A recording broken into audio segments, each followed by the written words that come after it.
So இந்த acid பேஸில் கேட்கும்போது அதனுடைய இண்டிகேட்டர்ஸ் தான் மோஸ்ட்லி கேட்குறாங்க.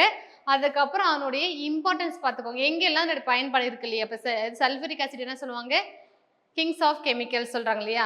அதாவது வேதிப்பொருளுடைய அரசன் அப்படின்னு சொல்கிறாங்க இல்லையா? ஸோ அந்த மாதிரி சொல்கிறது. அதுக்கப்புறம் நம்ம ராஜ திரவகம் பற்றி ஞாபகம் இருக்கா? என்ன ரேஷியோ பார்த்தோம்? 3:1 பார்த்தோமா?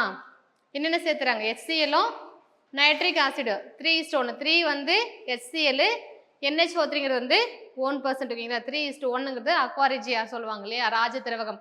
கோல்டு, சில்வர்லாம் வாஷ் பண்ணுறதுக்கு யூஸ் பண்ணுறாங்களா? அந்த திரவனுடைய ரேஷியோ வந்து ஞாபகம் வச்சுக்கோங்க. ஸோ அந்த மாதிரி முக்கியமான ஈவெண்ட் வந்து கேள்வி கேட்பாங்க. ஸோ இன்றைக்கி நாம பார்க்க போகிறது சால்ட்டு. சால்ட்டுங்கிறது வந்து ஒரு நியூட்ரல் ஓகேங்களா? ஒரு ஆசிடும் பேஸு ரியாக்ட் ஆகி நமக்கு என்ன கிடைக்குது? நியூட்ரல் வந்து கிடைக்குது ஓகேங்களா? அப்போ சால்ட்டுங்கிறது வந்து ஒரு நியூட்ரல். சி வாட்டர்ல என்ன இருக்கு? நிறைய சால்ட் கண்டென்ட் இருக்குன்னு சொல்றாங்க ஓகேங்களா? அதுல ஒண்ணு பாத்தீங்கன்னா சோடியம் குளோரைட் என்ன பண்றாங்க? அதுல இருந்தா வந்து சி வாட்டர்ல என்ன பண்றாங்க? உப்பு எங்க தயாரிக்கிறாங்க? நம்ம சாப்பிட்ற உப்பு இருக்குல்ல, எங்க தயாரிக்கிறாங்க? கடல் நீர் தானே. சி வாட்டர்ல என்ன பண்ணா சோடியம் குளோரைட் வந்து தயாரிக்கிறதா சொல்றாங்க ஓகேங்களா? அதுக்கு நிறைய உப்பு வந்து தயாரிக்கிறாங்க. அது ஒவ்வொரு ஃபீல்டுல வந்து எந்த ஃபீல்டுக்கு என்ன சொல்ற அது மாதிரி பார்த்து வந்து பயன்படுத்துறாங்க.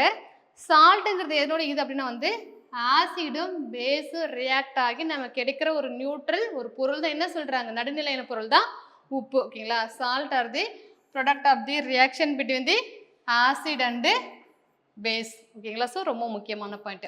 அப்போ நமக்கு வந்து நடுநிலையா ஒரு பொருள் கிடைக்குதுன்னு சொல்றாங்க.